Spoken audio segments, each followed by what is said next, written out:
Hello and welcome back to the 101 Fantasy Football Show on YouTube.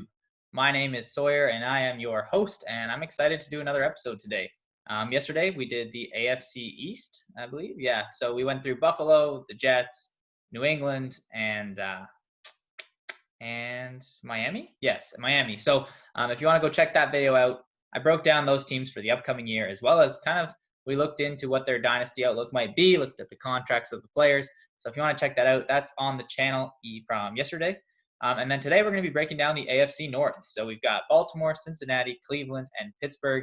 And I'm much more excited about this one because there's some more sexy or appealing fantasy assets in this division than there was in the AFC East, that's for sure. So before we jump into it, though, if you don't follow me on Twitter, go check it out at Sawyer_FF. I post all of my projections there, all my rankings there. So if you're not into checking out the videos, or if you want to see when a new video is posted, you can check it out on Twitter because I would be putting it up there, as well as you'll get other tidbits of information that I'm finding as I'm doing my research. So yeah, check that out. Shameless plug.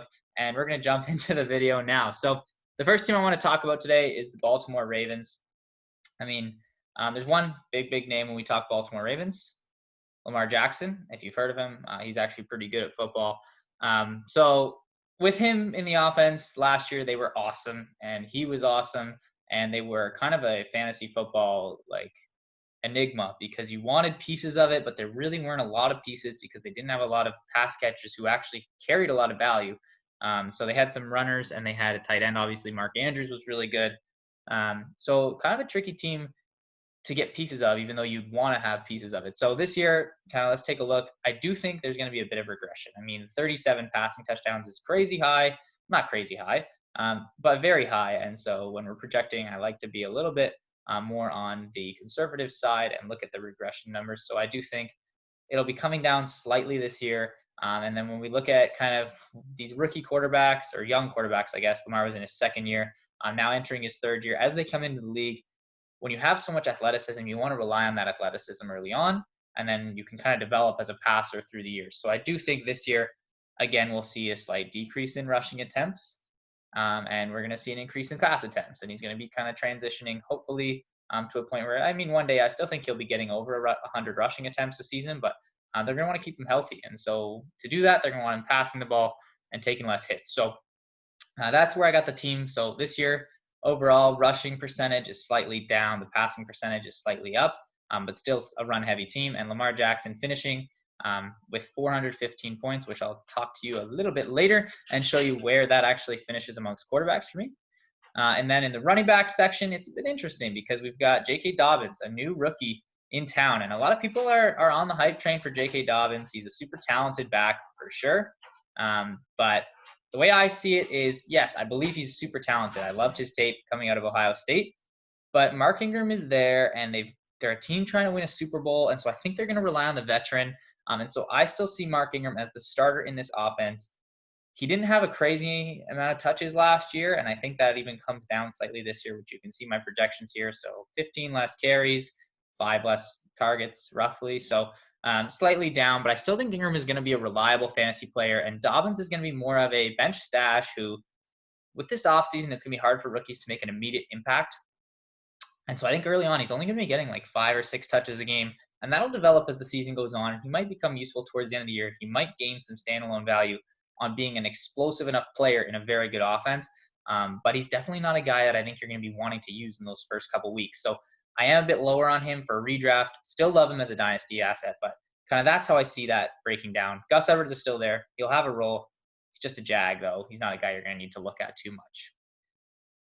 The receivers, man, I've seen a lot of people talking about Marquise Brown and being really excited about him for the upcoming year. And so for me, he's really tough because his tape I thought was pretty good, but I didn't see a ton of nuance in his route running, and the types of guys I like are kind of the technician receivers. And Marquise Brown isn't quite there, but he can get there with development. But in the offseason going into his rookie year, he was recovering from Lisfranc surgery on his foot. So people were unsure how healthy he was, how much training he would have been able to do in the offseason. And then he kind of shocked. In week 1, he blew up. He was a hot waiver wire pickup, and then he was kind of up and down throughout the season. So people are really high on him. I personally am a little bit lower on him, but I still think he's going to be good. I just think that the hype train is really high on him being kind of an elite guy, or not an elite guy, but a big breakout guy. And I'm just a little bit lower on that. You'll see I still have him for over 104 targets, 66 receptions. That's a decent number. And then you look at the numbers, what that becomes. That's 154 or 155 half PPR points, which is pretty solid. But I just don't think he's a guy who's going to be reliable this season, and I don't think he's a guy who's going to ever be like a high volume hog type of receiver. And so because of that, he carries a bit more risk to me. He's going to be a bit more boomer bust week to week, and so I'm a little bit lower. But I'm not saying he's a bad pickup for this year, but I am a little bit lower on him this season. The rest of the receiving core, there's really not much to look at for this year. But Boykin, Duvernay, Prochet, who's not even on here, but he's in my dynasty breakdown at the bottom here. He's an interesting pick as well. All three of them, I think, are decent talents who could break out and have roles in this offense at some point. Tight ends, Mark Andrews burst onto the scene last year. He was awesome, 10 touchdowns. I find it hard sometimes to project guys for double-digit touchdowns, especially after last year when only like 3 of them actually hit double digits. So it would be hard for me to project him for another 10. However, I feel like projecting him for a high touchdown total is still pretty safe, because when you look at this team, Lamar Jackson, they're going to score points. And when they get to the red zone, who are they going to throw it to? Andrews is the big target. The guy's like 6'5", or 6'4". Either way, he's your big tight end target. And he's a guy that they're going to be able to go to in the red zone. He showed he has a nose for the end zone last year. And they really don't have anyone. Marquise Brown, Willie Snead. I mean, Miles Boykin could be that, but he's still developing. So I think he'll be solid. He'll be able to give you good numbers as a tight end. I'm not putting him in the Kelsey Kittle tier, but I think he's the number 3 for this season. Below that, we've got now my rankings. So I highlighted Lamar Jackson in green, or you'll see this here for both 4-point and 6-point, only because I have him ahead of Mahomes and consensus would have him behind Mahomes. I mean, take that as you will. Like I'm only one spot ahead, but I wanted to highlight in green just to show I would be picking Lamar Jackson as the number 1 quarterback this year, whereas the consensus would be to take Patrick. Running backs, nothing crazy. As I said, Dobbins, I'm a little bit lower on for this year, which I explained. I think Ingram's a decent value. Gus Edwards is nothing more than like a second handcuff. I wouldn't be touching him unless one of them goes down, and then you want to pick him up. Receivers, like I said, I'm a little bit lower on Marquise Brown, but it's not crazy. Like you're looking half point, 36 to 32. I'm not much lower, so I don't think he's a bad value. Just wanted to explain why I'm not he's a major breakout candidate for me this year. Miles Boykin, I think he could be decent. I'm slightly higher on him in standard, but nothing crazy out of the ordinary here. And Mark Andrews is my 3rd tight end. That's the other important piece. When we look at the dynasty outlook now, it's pretty interesting. I mean, Lamar Jackson, he's going to be there for a long time. He's only 23 years old, and they have the 5th-year option. Then he'll probably sign some massive deal, just like Patrick Mahomes did, if he can keep it up for a couple more seasons. And he's going to be running this offense for a long time. And so I think this offense will just continue to develop with Lamar Jackson. And that's going to keep it as an interesting offense for sure, because he opens things up in the run game. And as he develops passer, he can keep, a couple receivers fantasy relevant for sure. So that's good to see, and especially with his age. He's a great dynasty target for sure. Or a great dynasty piece for sure. And then Mark Ingram, he's got this potential opt-out after next year, so I'm really unsure if he's going to be 1 year or 2 year, but for me, I like to be on the safer side. So what I would say is treat Mark Ingram like a 1-year rental. If you get a 2nd year out of it, awesome, but treat him like a 1 year. Treat him like all these other guys who, I guess David Johnson has a 2-year deal, but the guys who are coming up, the 1-year guy or 1-year deal guys who are coming up with without an extension, like Raheem Mostert, for example. So treat him kind of like that. And if you're buying him in Dynasty, you're only really expecting that 1 year. For Dobbins, this year, like I said, not sure how much of a role he'll have, but I love him for Dynasty because, as I said before, what I was just saying about Ingram, treat him like a 1 year guy. Dobbins, treat him like a years 2 to 5 then guy, or 2 to 4 at least, because he'll have those 3 seasons locked up right there. So, and I think he'll be the starter in a great offense, which makes him a great piece to own for your Dynasty team. And quick note, if he isn't performing early in the season, his value might be down. People at that point are thinking, I want to win now, so I'm going to go try to get those big name performers. And they kind of devalue the rookies in those first few weeks if the rookies aren't performing. So just something to take mental note of. Receivers, Marquise Brown, he's got like 4 years left. So even though I'm not super in on the breakout this year, He's tied to Lamar for at least 4 years or 3 years. He'll probably get that 5th year option to make it the 4th year, and then he might even get an extension since it's a receiver, not a running back. So Brown's a good dynasty type of piece to pick up. And then they got some interesting pieces behind him. They got Boykin, who's 23, 3 years left on his deal. And then they got, Snead's really nothing. I think he'll be gone after this year. And then Duvernay and Prochet. I like both those guys, but they're probably going to be competing for the same snaps. And so a lot of people would be saying Duvernay. I actually liked Prochet on tape a lot. And I thought Duvernay was okay. And so I had Duvernay slightly ahead of Prochet before the draft. But, I think this is one of those situations where you take one of the two. Duvernay probably has like a 60% chance of becoming that slot receiver who replaces Snead. Prochet has like a 40% chance, but that's also baked into their values. So you can get them at either point, and I like both guys as a guy you're going to be taking a shot on in Dynasty. And then tight ends, Mark Andrews and Nick Boyle, they're both good. So there you go. Mark Andrews is going to be the guy, and Nick Boyle is probably going to stick around because he's a good NFL tight end and be the backup guy. So, you're never going to use Nick Boyle in Dynasty unless Mark Andrews goes down. But Mark Andrews is a great Dynasty player. He's going to be like a top 5 tight end for a while. And Nick Boyle, if you are in a deep league and you want to handcuff your tight ends, not something I advise doing a ton, but in this season maybe with COVID, Nick Boyle would be a pretty solid handcuff with Hayden Hurst out of the picture. So that's the Baltimore Ravens. That's how I feel about them. And I'll show you later kind of where they stack up in the rankings when we go back and look at the full board. Now on to the Cincinnati Bengals. So the Bengals, I don't know if you've heard, they have a new quarterback. His name is Joe Burrow. He's also pretty good at football, except he's never played in the NFL. So Joe Burrow, number 1 pick this offseason. He's going to be rookie quarterback at the helm for the Bengals, a Zach Taylor-led Bengals team that last year showed that they were a very pass-happy team. And that kind of gets me excited because when I look at Andy Dalton and Jeff Driscoll, I believe, who is the other guy getting a chance there, they're not overly talented. I think Dalton's a decent NFL quarterback. Driscoll is maybe not so much. And then Burrow, I actually really loved his accuracy, his precision on the field, the ability to make throws at all levels. And so I really liked his tape as a rookie. He actually has underrated athleticism as well to be able to scramble around in the pocket and extend plays. So, and he's got great toughness, so he can take his hits. So I'm a big fan of Joe Burrow. I think he's going to be actually solid in year 1. I don't think he's a QB1. I think he can be a QB2 who has definitely in super flex, he'll have starting weeks for sure. And in one quarterback leagues, he'll have maybe some streaming potential in some of his weeks, depending on matchups. So I do like Burrow. And I think because I'm higher on Burrow, or not higher, but I'm in on Burrow and I believe he can be good, I keep this whole offense afloat. When I compare it to my ECR, you'll see I'm not actually much higher on anyone, but I do believe in them and I would have confidence drafting all of the Bengals for this year. So Mixon, kind of status quo for him.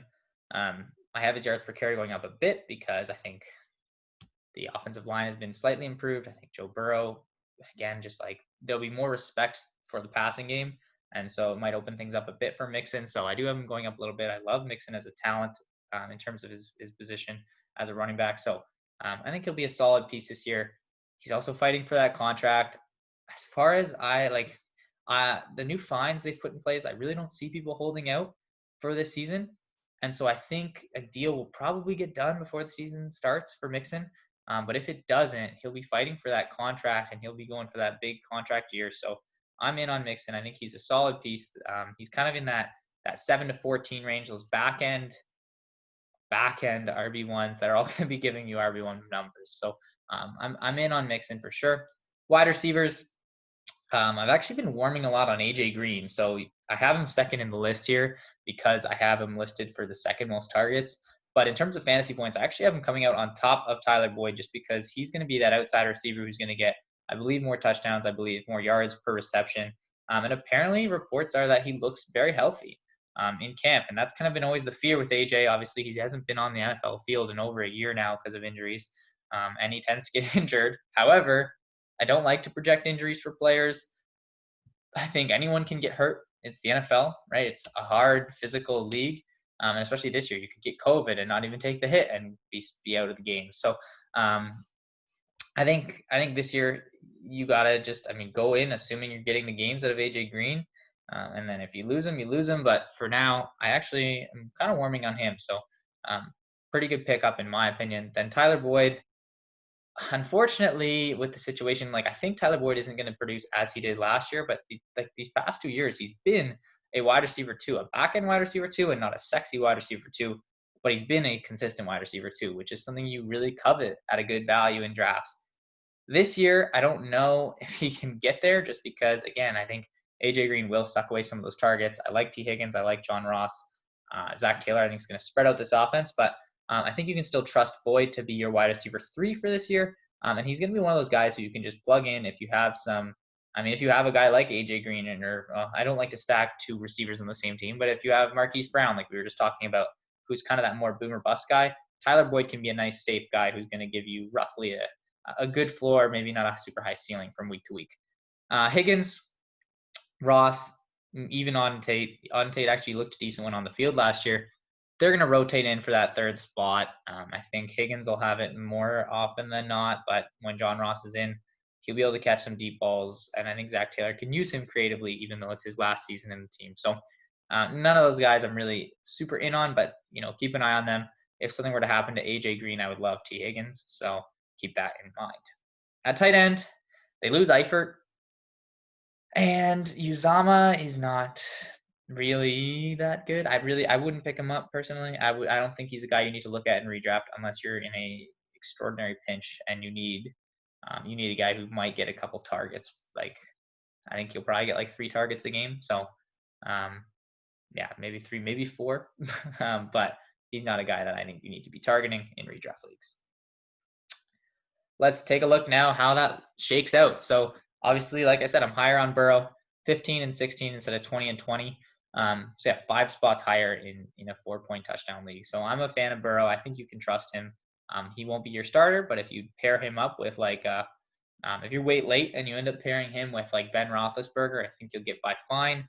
Rotating those guys with matchups, or if you're someone who just likes to stream quarterbacks, not sure if Burrow will be on the wire for you, but if he is, he's a guy who again has streamer potential this year. Running backs, I am, I guess, lower on Mixon. I guess when I was saying that before, I said I was in on him. I guess I'm lower than consensus. However, that whole tier, like I said, I've got that tier 7 to 14, all pretty close. All guys who, it's going to be pick your poison with Jacobs, Sanders, Mixon, Clyde Edwards-Helaire, Aaron Jones, Kenyon Drake, all those guys. So decent pickup for this year. Bernard, just a handcuff. And then, like I said, I think, good values on AJ Green and Tyler Boyd. I think, yeah, it looks like I've got them roughly around where they're going this year. And T. Higgins and Ross are really only pickups if one of those guys goes down. Now, looking at the Dynasty look, Burrow is going to be the 5-year quarterback here and likely beyond. I mean, at this point, I like to think of like a 3-year window when I'm thinking Dynasty leagues. So expect Burrow to have that chance for 3 years. But I really do believe in him. I think he'll be a success for the Bengals. And so I think he's a guy you can pick up as a top 12 Dynasty quarterback, honestly, and use him even in rotation in year 1. And from there, he might become your guy in year 2. In terms of running backs, Mixon, like I said, that 1-year deal, I think there will be a contract extension beforehand. It's a little nerve-wracking in Dynasty if you're holding him and he doesn't get that, because this offseason is going to be like major shakers and movers. That we've got tons of running backs in the market. However, what I do believe is that Mixon is an extremely talented back, and no matter where he goes, he would be the starter. So, if that's happening and you see the Mixon owner is a little scared and is willing to sell him for cheap, it's a tough bullet to bite, but I would be going to pick him up and expect that whoever signs him is signing him with the intention of using him as their lead guy. So I love Mixon in terms of the talent, and I believe you can buy into him despite him not having that long-term contract in Dynasty. Gio Bernard, he's just going to be the backup. Rodney and Travion, I mean, if Mixon stays, it's Mixon's job. If Mixon doesn't stay, I think they just bring someone else in. I really don't think Rodney or Travion are going to get a legit shot at that number 1 spot, especially when there's just so many good backs in the league that are available. Receivers, AJ Green, he's got 1-year deal. He's getting paid this year. I think the way this team is going, they're trying to get younger. So unless AJ Green takes a bargain deal, I don't think he's coming back. So beyond this year, like I said, I think AJ Green's a good value this year. Beyond this year, I'm a huge T. Higgins fan in Dynasty. I think so rumors were that T. Higgins and Joe Burrow were training together before the NFL draft. They end up drafting Burrow. I'm sure there was some communication, like, what receiver do you want? I know a lot of people were talking about how it's kind of cool that Clyde Edwards-Helaire was handpicked by Patrick Mahomes, and I don't think you can assume, or I guess I think you can assume that there was conversation between the Bengals and Burrow saying, okay, we're going receiver. Which guy is it that you want to be your guy? And I think he would have hand selected Higgins if they had been training together. And you look at the talent, I think T. Higgins, he's actually got underrated route running. He's got decent speed and athleticism. He's good at high pointing the ball. He's got decent routes, and he's got great hands. So I'm a fan of Higgins all around, and I think he can really develop under AJ Green this year and become a stellar piece for Dynasty. So I'm a fan. I'm in.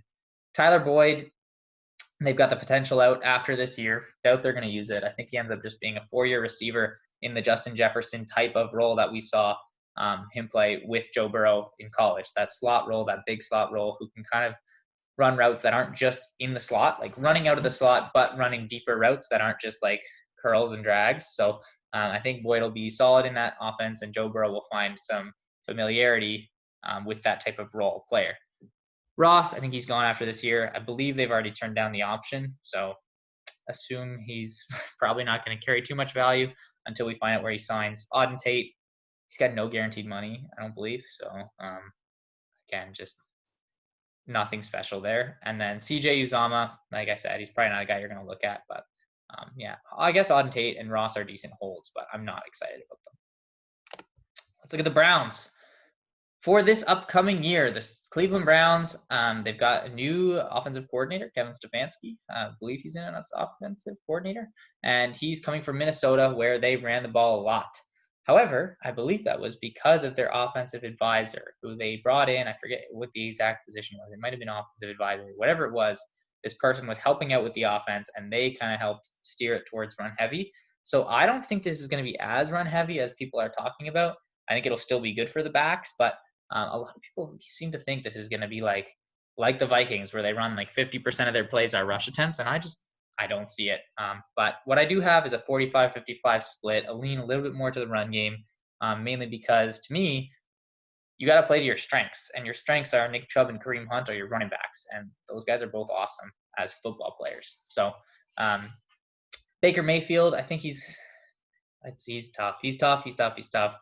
I have him as a not so great fantasy option for this year, mainly because I don't really see the weapons. I see the top end weapons, but I don't see the depth of weapons. And I think when you saw him trying to force the ball in last year to different places, it just wasn't clicking really. So until I see it click, I think he's a decent dynasty hold. I like the player. I like the mentality. Last year off season, he was kind of this big commercial guy. Now he's kind of focused on just football this year. So I'm hoping that helps him develop this year and take a big step forward because I'm a fan, but I think he's not a guy that you're going to really need to be targeting in your drafts too much, at least redraft. Running backs, this is what I got laid out. So Nick Chubb and Kareem Hunt, it's an interesting split. I think you saw last year when Kareem Hunt was in the game, he actually was outscoring Nick Chubb in fantasy sometimes, but I think over the whole stretch he was in, he outscored Nick Chubb overall. But I don't believe that's going to be the case this year. I think Nick Chubb is still a stellar running back. The problem is he just isn't going to get that high amount of receiving volume. And so that's going to keep him kind of in that back-end RB1 conversation and keep him from being able to take that jump to Saquon, Christian McCaffrey, even Ezekiel Elliott level. But you'll still be getting solid production. I think he's a safe floor type of back to be drafting, who I would be willing to trust if you're drafting in those first few rounds. Kareem Hunt, only about 100 carries projected from me. He's a hard guy to predict because I've been in on him before. I love him as a talent in terms of kind of what he can do on the field. And reports are that because, they don't really have a third receiver, he's in the receiving meetings and he's training as both. And so it makes him a really interesting option, especially in full PPR. But I don't think he'll get the carries to really boost his volume into that solidified RB2 type of role. However, you could be getting James White numbers where James White every year seems to find a way to get into the RB2 conversation without having high volume in terms of run attempts, rushing attempts. So that is kind of what I see with Kareem Hunt. I think he'll be pretty safe each week, getting you a decent amount of receptions, and a reception is worth about 3 carries itself. So I would be a fan of Hunt, and I'd be willing to draft him. But I think he's some people I think are getting a little bit too excited about Hunt. But I think he'll be a solid piece for Dynasty or for redraft leagues this year. The receivers. Okay. I know I'm lower on Odell Beckham, and I'll take hate for that probably, because a lot of people have him at like wide receiver 12, wide receiver 14. And I know he was injured last year, and that's the only reason. And he's still super talented, and he's going to have an amazing year. And I've seen all that stuff. But the thing that my counterpoint is last year, Jarvis Landry outplayed him in fantasy football and in real football. And I get that Odell was not healthy, but Jarvis Landry is still very talented, and he is going to continue to have his role, in my opinion. And so I think Odell outplays him slightly this year, but I have them. I mean, not outplays them. They're very equal. You see my points for them. They play different roles. However, they end up resulting in actually last year Landry had a higher yards per reception. I think that flips again this year because he's more that slot guy, and Odell can do kind of that outside work. But I think they're both going to be getting similar volume. I have them projected for the exact same amount of targets and roughly the same amount of fantasy points. So the way that the value is shaking out right now, I would be fading on Odell, not paying the price for him, and you're going to be able to get Landry at a value and get similar production. So that's how I see it. Beyond them, Kareem Hunt might be the third receiver this year. Honestly, he might be playing that third receiver role and playing running back. So I would not even look at Rashard Hickens or the other options for this season. At tight end, David Njoku, man, when is he going to perform? Because this guy looks like he has talent. He's obviously got raw athletic traits, but now they bring in Hooper. And Hooper was last year's kind of one of the tight end darlings of last year. There were a few big breakouts, but he was one of them. And this year, I actually think this move, he got paid. I think it's negative for his fantasy football production because Atlanta, they are one of the highest volume passing teams in the NFL, if not the highest volume passing team in the NFL. And he's coming to a team that's probably going to have roughly 100 less passing attempts. And yes, there's not a ton of targets, but there are big name targets, and they are Odell Beckham and Jarvis Landry and Kareem Hunt. So I don't think Hooper is going to get as much volume as he did last year. Matt Ryan has always been able to boost his tight end's value. I mean, Jacob Tammy, I think, was getting value at one point, and then he just disappeared when he was out of Atlanta. So, yeah, I think Hooper is going down in value just by leaving that Atlanta offense. So, I mean, he's a guy I'm not going to look at. And Njoku, he's got raw athletic traits, but he's just not going to be the guy this year. So I wouldn't even look at him in redraft unless he gets traded. So how this looks, yes, like I said. So as I kind of mentioned, Baker Mayfield, he's fairly priced, I guess. I'm slightly lower on him. Chubb, fairly priced. I'm actually right on the money with what ECR is saying. Kareem Hunt, pretty similar to what ECR is saying. And then we look at Odell Beckham. I'm lower.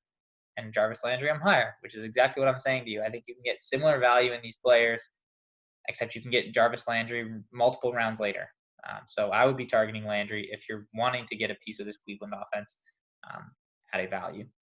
Austin Hooper, like I said, I'm kind of off him. I probably wouldn't draft him this year at the price he's going, and David Njoku is just not going to be on my team, so unless he gets traded. The Browns' dynasty outlook, they got Baker for 2 more years. I mean, he's really got prove it years now. Like, he's got to show it. He has looked good at times and bad at times. And at this point, he's 25 years old. He's got 2 years left before they make the decision. I think actually they'll probably be making the decision before next season. It's next offseason. They got to make a decision on whether they're going to keep his 5th-year option. And so this is a big year for him. And I hope he shows it. I like the guy, and I think for the team it would be good. But I think he's a decent dynasty asset because I think he'll get it, but we'll have to see kind of how this season plays out. Nick Chubb and Kareem Hunt. Nick Chubb, he's the guy here. In my opinion, he's going to stick around. Kareem Hunt wants to stay, and this is going to be a tricky thing in dynasty. I think some of the value right now is that he's a free agent and he's going to go somewhere else and be his lead dog. But I think that with him wanting to stay in Cleveland and Nick Chubb, I mean, there's a chance that Kareem Hunt takes an extra year and stays there because the market is going to be so crazy, and Kareem Hunt has those blips on his off-the-field record.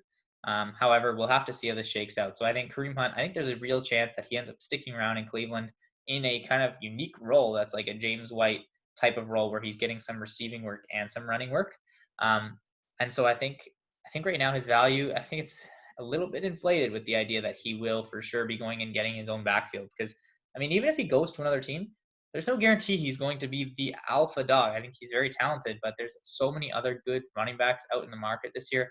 I'd be a little bit hesitant to be buying Kareem Hunt on the idea that he's going to be a starter next year. I would just be buying him as, okay, he's 25 years old and he can give me good production in any type of role that he ends up on any team in the future. At receiver, this is interesting. Okay, so hear me out. I'm going to sound like an Odell Beckham hater or a Beckham Jr. hater because, again, so he's got this 1 year left with guaranteed money. After that, he has no guaranteed money. The dead cap is $0. Jarvis Landry's around. He's going to be around for a while. I know they haven't drafted anyone really. Like, I like Donovan Peoples-Jones as a talent, but they didn't draft him until the 6th round. So it's unlikely Odell gets cut and released from the Browns. But there were rumors swirling that he wanted out. And I think there's a real chance that, I mean, you got to think they would trade him without just releasing him.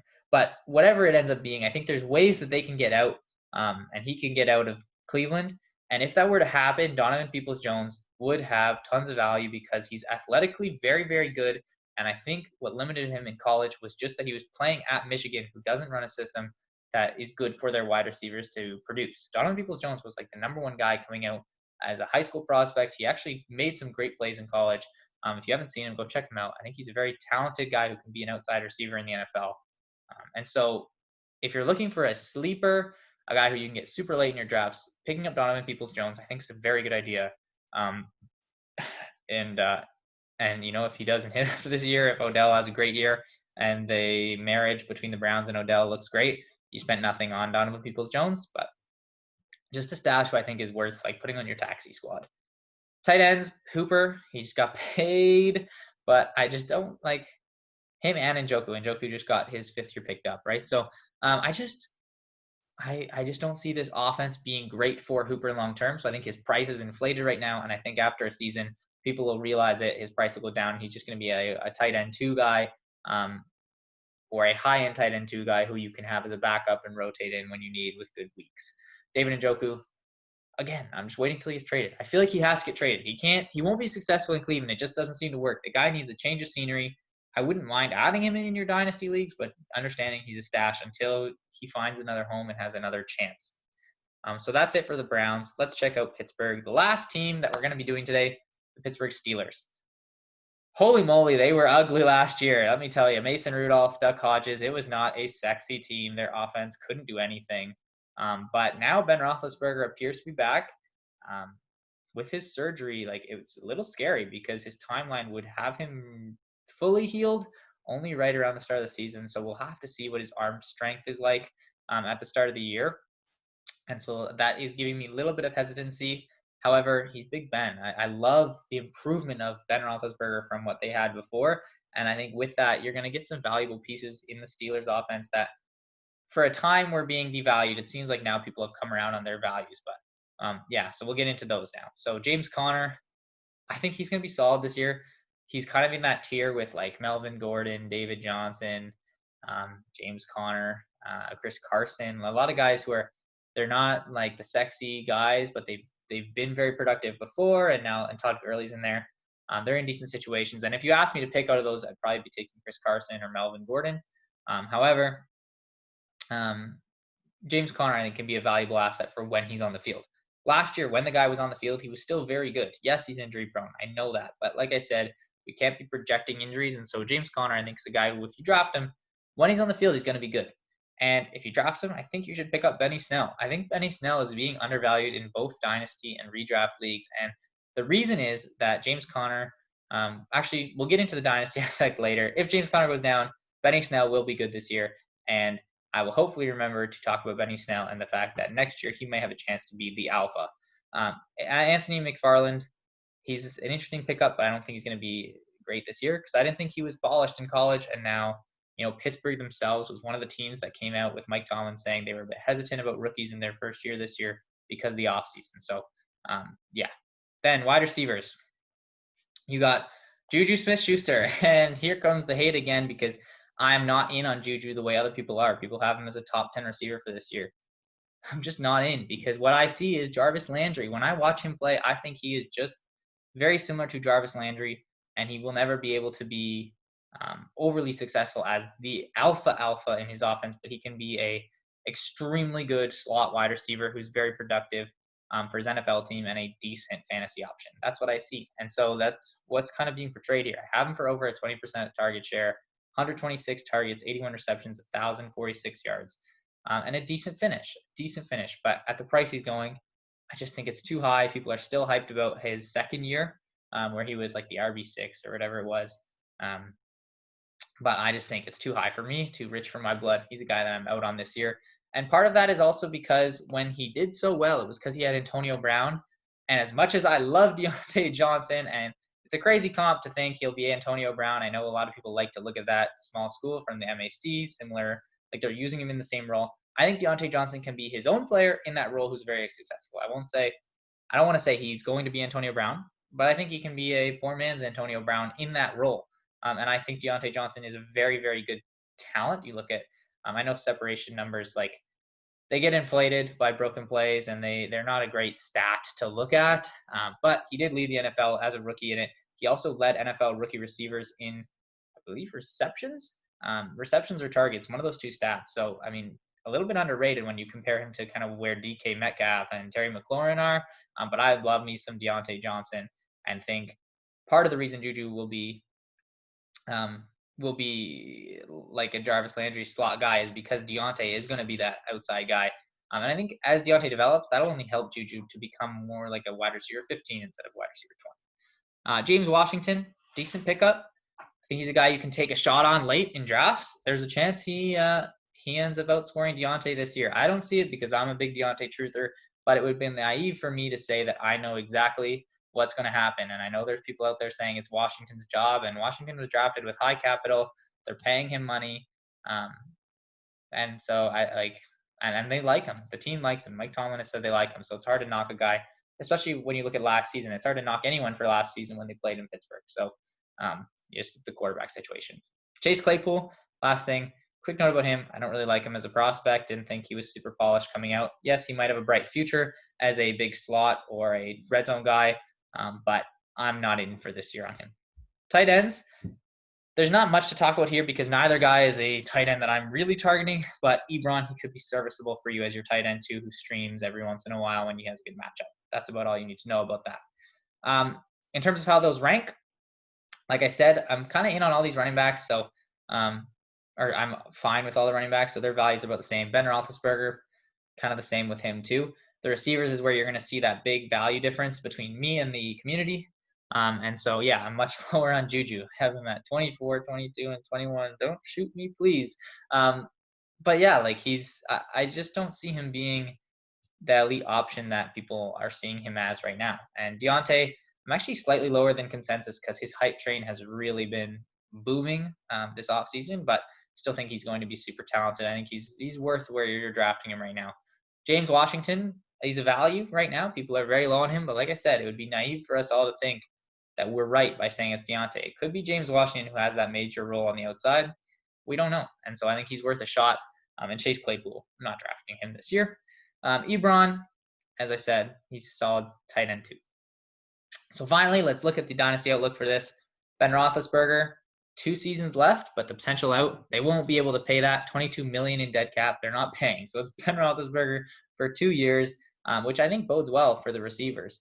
Juju, he's on the last year of his deal. I mean, rumors out of camp. Again, I'm trying to I wish I had these sources. I should do better at doing that. But Juju Smith-Schuster, I've heard, might want more money than what Pittsburgh's willing to pay him.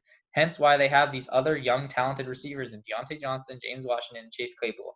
It's just a rumor. I'm not going to say he's gone. I think there is a decent chance, a very solid chance, that Juju wants to stay. They end up locking him up long term, and he's their big slot for a long time. But something to keep in mind if you're a Juju owner, there's just a little bit of risk there. And if you're looking at other pieces, maybe Chase Claypool or James Washington become the slot guy in the future as Diontae develops into that AB role that the team used him in last year. And I'm really hoping they continue to use him and he can develop into that that very, very good fantasy wide receiver. Tight ends, again, nothing much to say about them. They're just not sexy. They're guys you can pick up as streamers. And then the running backs. The thing I want to talk about, Benny Snell, James Conner is a good back. Like I said, he'll be good this year, but I don't think he'll stay. I think he's going to be gone unless he has an amazing season. And next year, not the rumors, but what Twitter seems to be saying, everything I see everywhere is okay, so Anthony McFarland plus who? And everyone keeps saying, okay, well, they'll sign someone or they'll draft someone. But why can't it be Benny Snell? He had a decently productive year in a terrible offense last year as a rookie. I know he's slow. I get that. I know he just looks like a plotter and people want to stamp him as a jag. But I actually think he's a decent talent. When I watched him play, I think he's got the mentality to be successful. I think he's got a bit more juice than what that 40-yard dash shows. He's got strength. And so, I mean, you go watch this guy on an interview. Like, it's hard not to love this guy. And so maybe that's factoring in as well. But I just think he gets a chance. I have him predicted for over 100 carries this year. I think if he has another good season, like last year as a rookie, like I said, terrible offense. He actually produced a little bit and had a decently productive season for a rookie back. So I think if you can get him, you can get him for so cheap. You can get him for like a third pick, maybe a third rounder pick, maybe even a fourth round rookie pick in your dynasty leagues based on where he's ranked right now. And I just think that would be a steal because there's a chance he becomes the lead guy. And McFarland is under 200 pounds. The amount of guys that or maybe he's just over 200 pounds, but he's small. He's not a big guy. And so to me, he reminds me of like Matt Breida.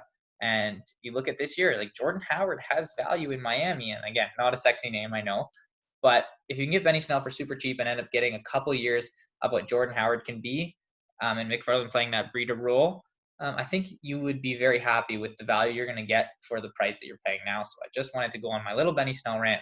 Also, go check him out in interviews. He is a sick dude and a guy you want to be cheering for with your fantasy teams.